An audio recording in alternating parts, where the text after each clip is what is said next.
Hello, lead instructor J.E. Hinthorn here with Box 1971, where we're changing the culture of the fire service, one fireman at a time. Well, the sun has fell, the leaves are starting to fall. That's only one sign here in North Carolina that follows upon us. Some places have even started to get snow, but not here, not yet, thank God.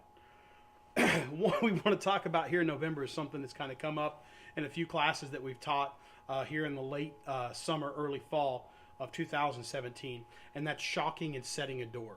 So before we jump into that and I get on my soapbox, I want to tell you about two things. One, we're using the Maximus Mod Halligan tool built by Captain Bob Farrell, Ladder Company 31 out of the South Bronx during the war years, and the best, bar none, forcible entry training tool on the market, and that is the Multi-Force Door by Firehouse Innovations Corp.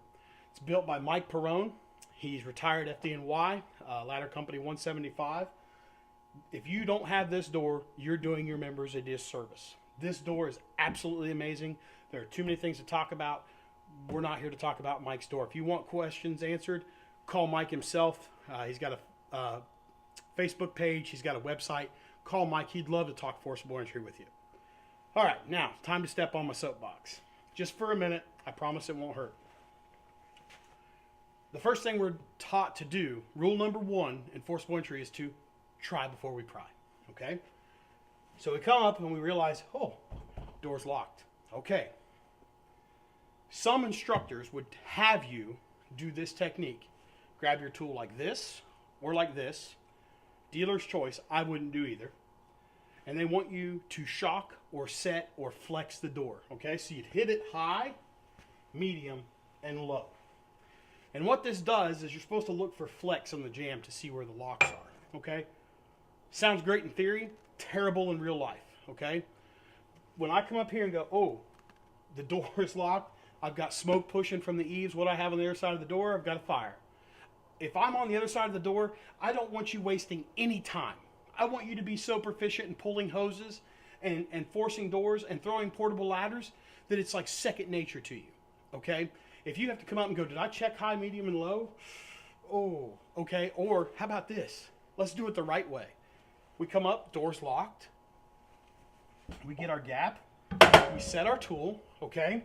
We now have our tool in. Guess what we do? We go opposite of Pike. So we get underneath, we come up, and we use our mechanical advantage. I now have an inch of gap, okay? If I go all the way up, I now have 2 inches of gap and a 30-to-1 lever, okay?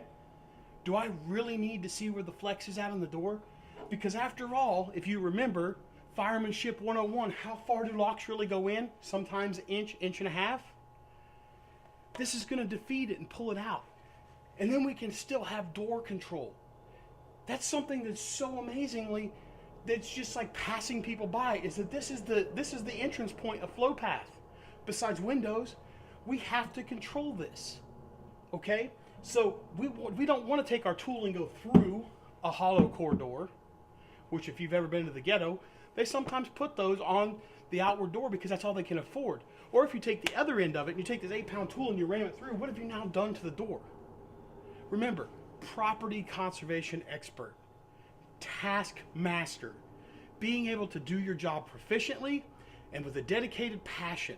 That's not too much to ask. That's all the public wants. So I will now step off my soapbox. If you have any questions you'd like to train with us, visit us at box1971.com.